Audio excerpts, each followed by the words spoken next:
Hello friends, அடுப்பங்கரை நம்ம வீட்டு சமையலில் ஒரு 10 நிமிஷத்தில் ஈவினிங் ஸ்நாக்ஸுக்காக ஒரு போண்டா தயார் பண்ணிடலாம். அது எப்படின்னு பார்க்கலாம். நான் வந்து ஒரு 2 கரண்டி இட்லி மாவு எடுத்து வச்சுருக்கேன். நம்ம எதுவுமே இல்லை, பிள்ளைங்க ஸ்கூல் விட்டு வர டைமுக்கு இட்லி மாவு இருந்தால் இதை உடனடியாக செஞ்சிடலாம். கொஞ்சம் ஜீரகம், கொஞ்சம் மிளகு தட்டி வச்சுருக்கேன், அதையும் சேர்த்துக்கலாம். ஒரு மீடியம் சைஸ் வெங்காயம், உப்பு வந்து அதிலே போட்டுட்டேன், சால்ட்டு. ஒரு பச்சை மிளகாய் இது மாதிரி கட் பண்ணி வச்சுருக்கேன், அதையும் சேர்த்துக்கலாம். கொஞ்சம் கொத்தமல்லி, ஒரு எனக்கு கருவேப்பிலை இது மாதிரி கட் பண்ணி வச்சுருக்கேன், அதையும் சேர்த்துக்கலாம். ஒரு 2 ஸ்பூன் அளவுக்கு அரிசி மாவு. இதெல்லாம் நல்லா பிசைகிறதுக்குள்ளே நம்ம எண்ணெயை சூடு பண்ணிடலாம். வச்சு ஆயில் சேர்த்துக்கலாம். அதுக்குள்ளே நம்ம வந்து இந்த மாவை பிசைஞ்சு எடுத்துக்கலாம். எண்ணெய் வந்து நல்லா சூடாகிடுச்சு, மாவு இது மாதிரி பிசைஞ்சு எடுத்தாச்சு. இப்போ லைட்டாக தண்ணி ஒரு கையில் தொட்டுட்டு கொஞ்சம் கொஞ்சமாக நம்ம வந்து இதை கிள்ளி போட்டு சுட்டு எடுத்துக்கலாம். ஃபஸ்ட்டு ஒன்றே மட்டும் போட்டு நான் செக் பண்ணிக்கிட்டேன் எப்படி வருதுன்ட்டு.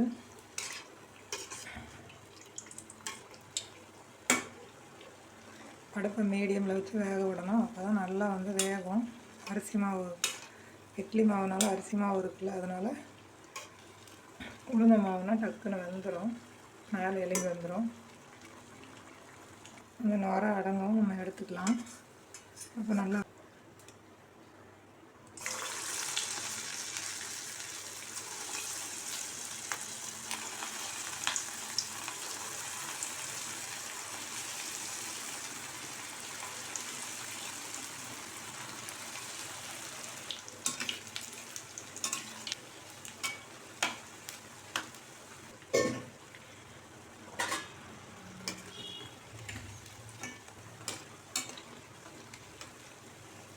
எல்லா மாவையும் சுட்டு எடுத்துடலாம்.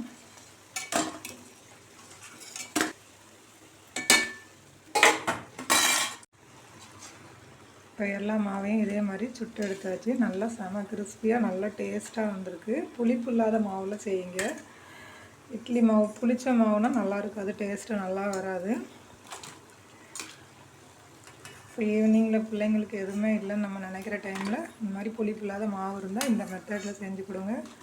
செம்ம சூப்பராக இருக்கும். வீடியோ பிடிச்சிருந்தால் லைக் பண்ணி உங்கள் ஃப்ரெண்ட்ஸோடு ஷேர் பண்ணுங்கள். மறக்காமல் நம்ம சேனல் சப்ஸ்கிரைப் பண்ணுங்கள். அடுத்து ஒரு நல்ல வீடியோவில் சந்திப்போம். நன்றி, வணக்கம்.